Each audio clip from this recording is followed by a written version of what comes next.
Goedenavond, het is zondag 18 april en u kijkt naar een overzicht van het Zeeuwse nieuws van vandaag. Bij een brand in Perkpolder is paviljoen Bar Goed verwoest. Al snel na de eerste melding bleek dat het paviljoen niet meer te redden was, waarop de brandweer het gecontroleerd uit liet branden. Een kleine 3 uur later werd het sein brandmeester gegeven. Om mensen de mogelijkheid te geven de eigenaren te steunen is een crowdfunding gestart. Tegen het einde van de dag was daar al ruim €5.000 mee opgehaald. De gemeente Middelburg is voor de tweede keer een bomonderzoek gestart op het bouwterrein van de nieuwe wijk Esseveld. De gemeente wil binnenkort op het terrein gaan heien, maar uit oude luchtfoto's blijkt dat er in de Tweede Wereldoorlog bijna 100 bommen op dat terrein zijn gevallen. Bij Soeberg was er vroeger een vliegveld. En dat vliegveld dat was in de Tweede Wereldoorlog in bezit van de Duitsers. En de geallieerden die probeerden dat vliegveld te bombarderen, maar ja, er ging er ook wel eens eentje fout. En zo zijn er een stuk of 100 hier in dit gebied terechtgekomen. Na aanleiding van bijna ieder bombardement werden er luchtfoto's genomen om te kijken wat het effect was van zo'n bombardement.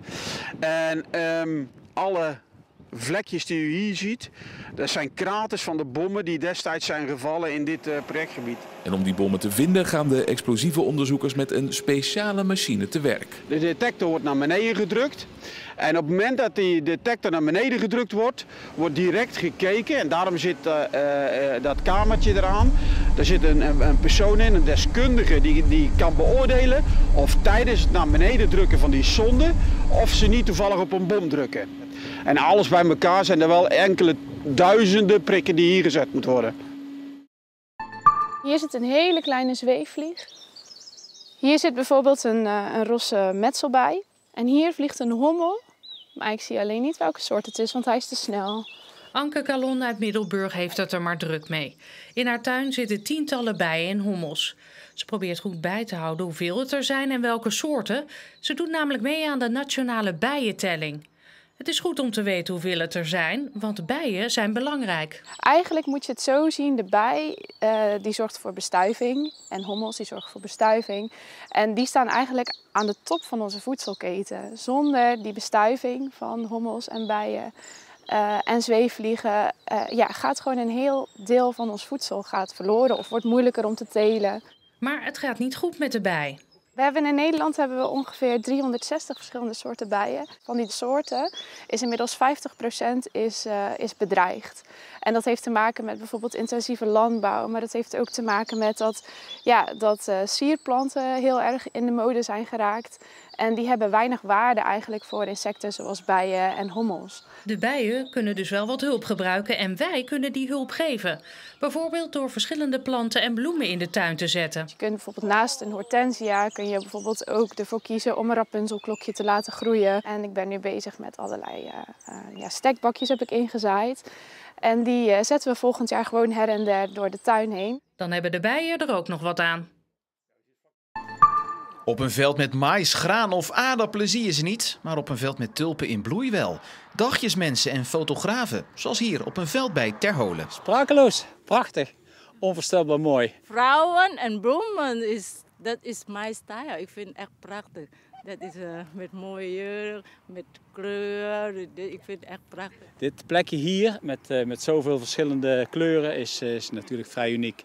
Ik had een aantal dingen op internet gezien en ook genoteerd en zo zijn we hier terechtgekomen. Ik was hier van de week al een keer langs gereden. Dus ik zeg tegen mijn man, nou weet ik precies waar ze zijn.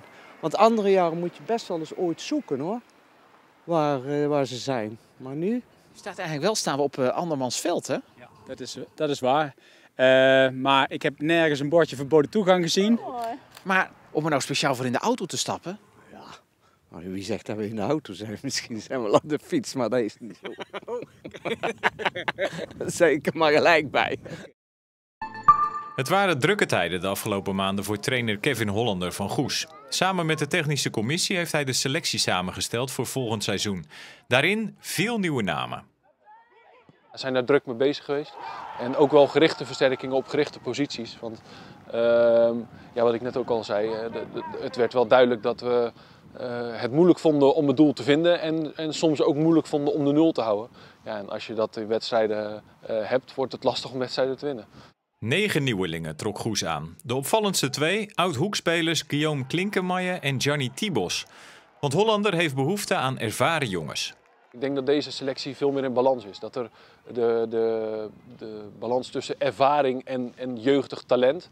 Jongens die echt potentie hebben om het niveau aan te kunnen. En jongens die al in het verleden hebben laten zien dat ze het niveau aan kunnen. Dat veel meer in balans is ten opzichte van de afgelopen jaar. Wat opvalt aan het spelersbeleid van Goes is dat er gekozen is voor veel jongens van buiten de provincie.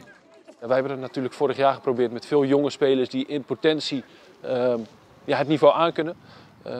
Als je dat in Zeeland weer gaat proberen en jongens ook echt wel met ervaring wil aantrekken, dan kom je eigenlijk in dezelfde vijver als waar Kloetingen, als waar Hoek in gaat vissen. En waarin Goes ook al jaren probeert te vissen.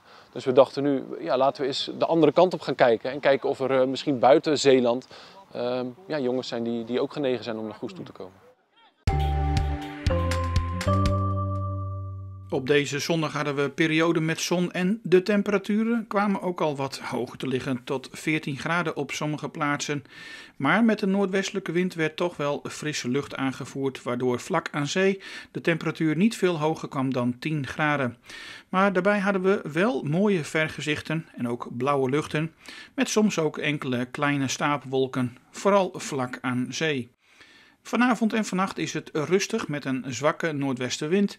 We hebben opklaringen, soms nog een beetje bewolking en minima tussen 3 en 5 graden. Morgen komt de zon geregeld tevoorschijn, maar we krijgen ook weer te maken met stapelwolken. En die kunnen waarschijnlijk ook landinwaarts uitgroeien tot het buienstadium. Wellicht ook lokaal met een klap onweer.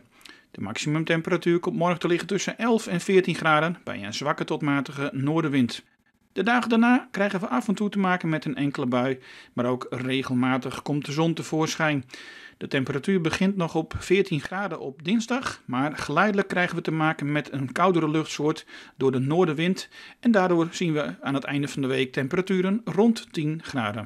En tot zover, maak er nog een mooie avond van en tot morgen.